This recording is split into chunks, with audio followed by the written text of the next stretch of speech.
seule famille, et quand je suis avec les miens, je suis heureux. Je voudrais vous raconter en quelques mots ce que Christ a fait pour moi. Vous savez, j'ai pas grandi dans une famille chrétienne. Mes parents ont divorcé, j'étais très jeune, j'avais 6 ans.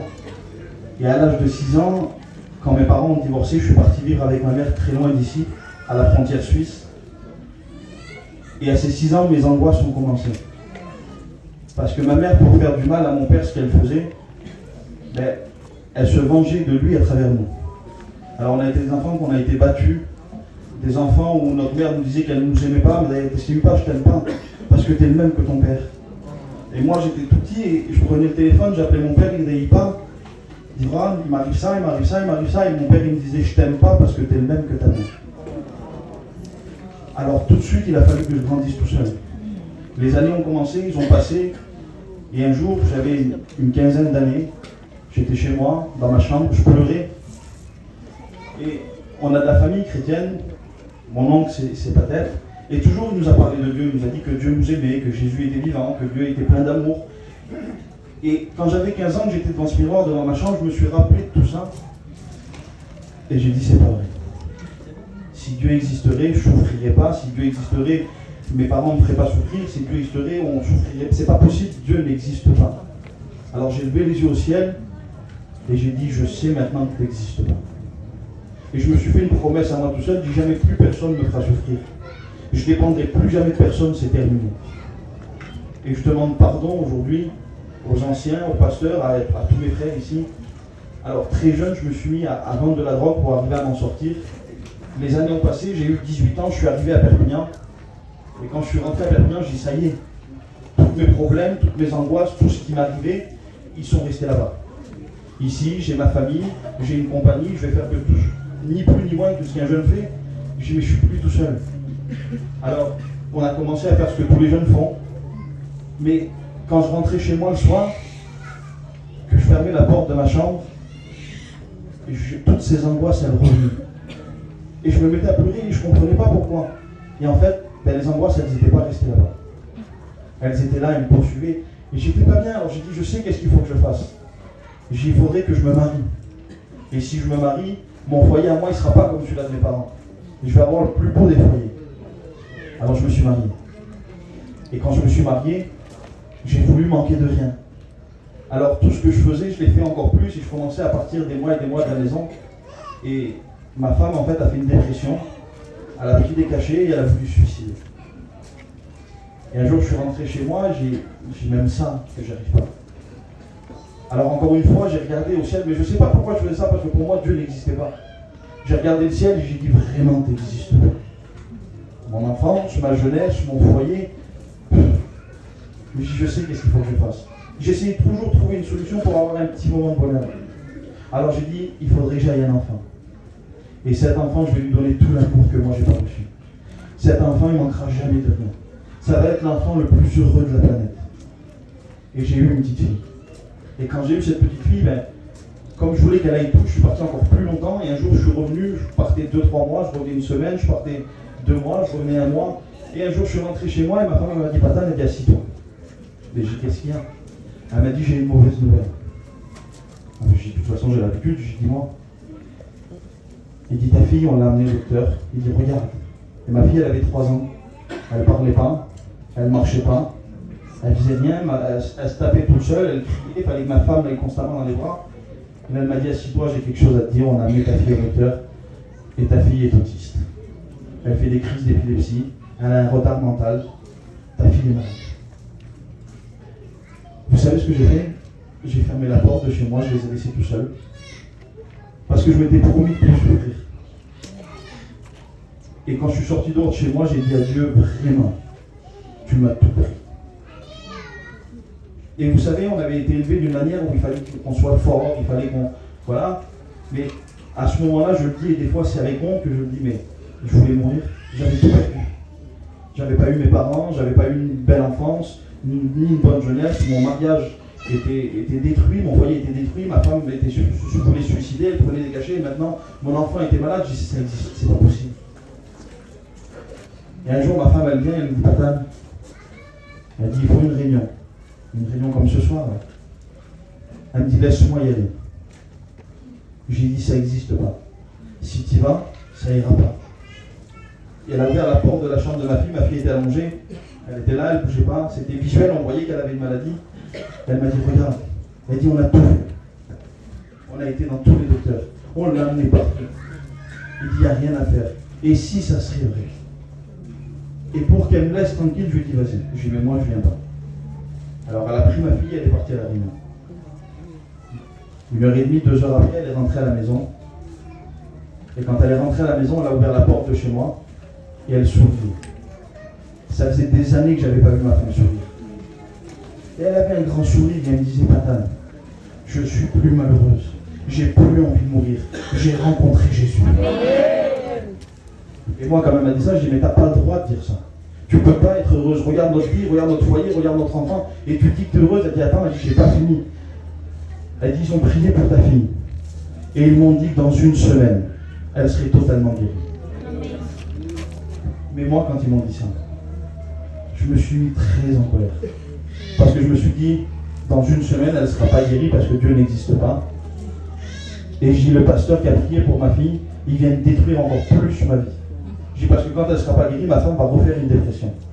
J'ai dit, alors qui c'est qui a prié pour ma fille? C'est tel pasteur. J'ai dit, d'accord, c'est quand la prochaine réunion? Elle me dit, jeudi. Et j'ai dit, jeudi, je vais à la réunion. Alors chez moi, tout le monde était content parce que j'allais à la réunion et je leur disais, non, non. Et avec le respect que je dois à tout le monde, et ça avait compte aujourd'hui que je le dis, j'ai dit, jeudi, je rentrerai dans l'église, j'irai voir le pasteur qui a primé pour ma fille, et je frapperai ce pasteur. Je dis parce que ça ne me fait pas rigoler.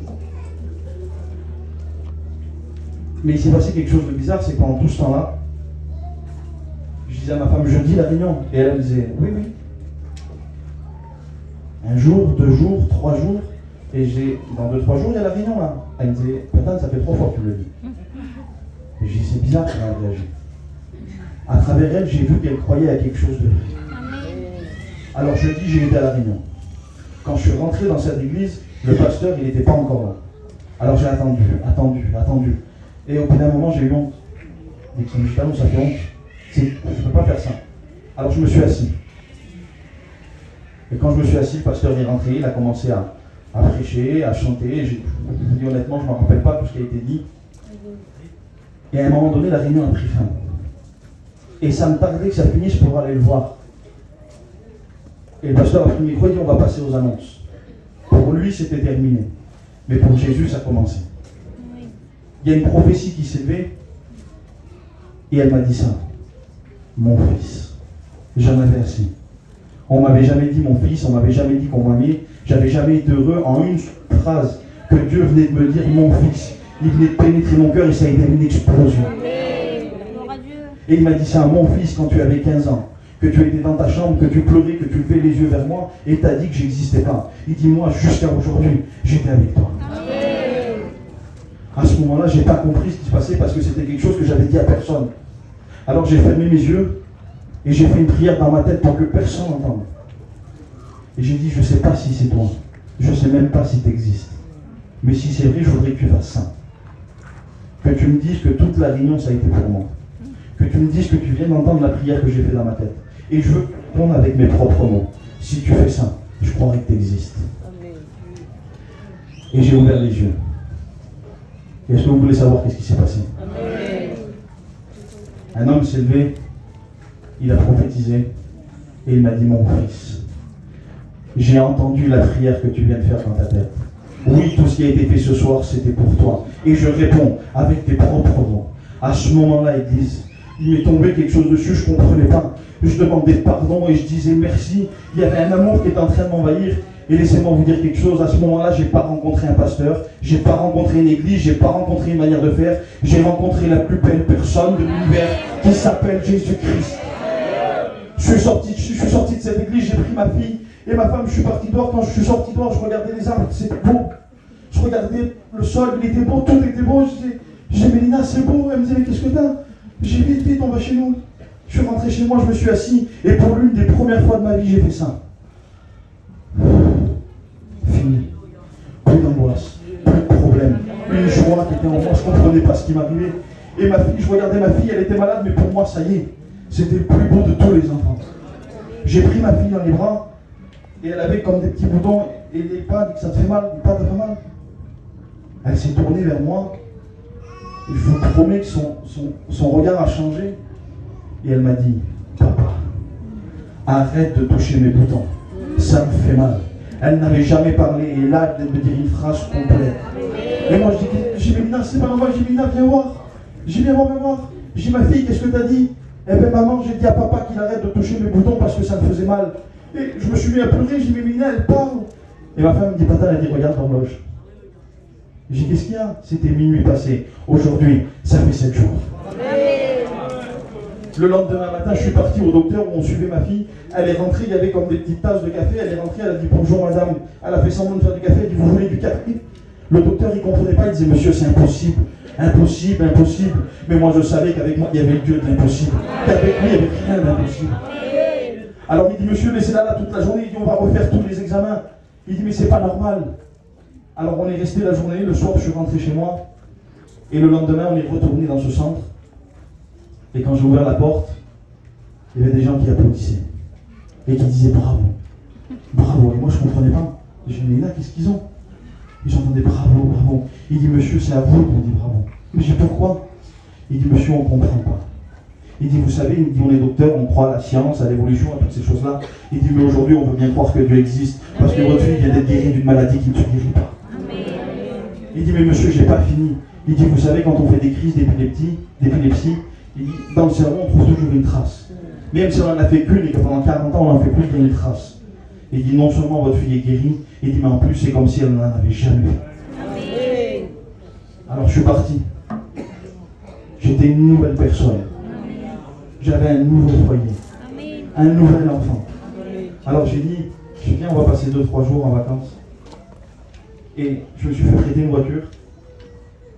Donc, c'était même pas ma voiture. Et moi, ça faisait 3 jours que j'avais fait une expérience avec Christ. Et quand je suis monté dans cette voiture, je voulais mettre un peu de musique. Ni l'idée de mettre un cantique, je voulais mettre de la musique. Et j'ai mis la main dans la portière, et je ne sais pas comment ça se fait, parce qu'en plus, la personne qui m'a prêté la voiture n'était pas chrétienne non plus. C'était un CD de cantique. Je l'ai mis, et le cantique, c'était Yeshua. Jésus. Il n'y avait que lui qui avait été capable de me rendre heureux, que lui qui avait été capable de gérer ma situation, que lui qui avait été capable de faire tout ça. Et le cantique, il disait Jésus, Jésus. Et dans cette voiture, j'entends une voix qui me dit écoute. Et moi, je suis en train de devenir fou. Et ça me disait écoute. Et ma fille, ça faisait 2 jours qu'elle parlait. Elle a passé la tête entre les 2 sièges et elle m'a chanté le cantique entier avec toutes les paroles. Et Dieu m'a dit tu vois, ta fille ne pouvait pas parler. Et aujourd'hui, elle chante des cantiques à ma gloire. Aujourd'hui, ma fille, elle a 7 ans. Et c'est un enfant comme tous les enfants. Elle chante, des fois à l'église, elle chante des cantiques. On a élevé cet enfant dans les voies chrétiennes. Et aujourd'hui, on fait tout ce qu'on peut pour Dieu. Et vous savez, on dit souvent ça à la fin d'un témoignage, si j'ai un conseil à vous donner, je n'ai pas de conseil, moi je suis très jeune. J'ai aucun conseil à vous donner. Par contre, j'ai une réalité à vous dire. Jésus sauve. Jésus libère, Jésus guérit, Jésus est capable de transformer n'importe quelle situation. Et Jésus ce soir il est là aussi au milieu de nous. Que Dieu vous bénisse.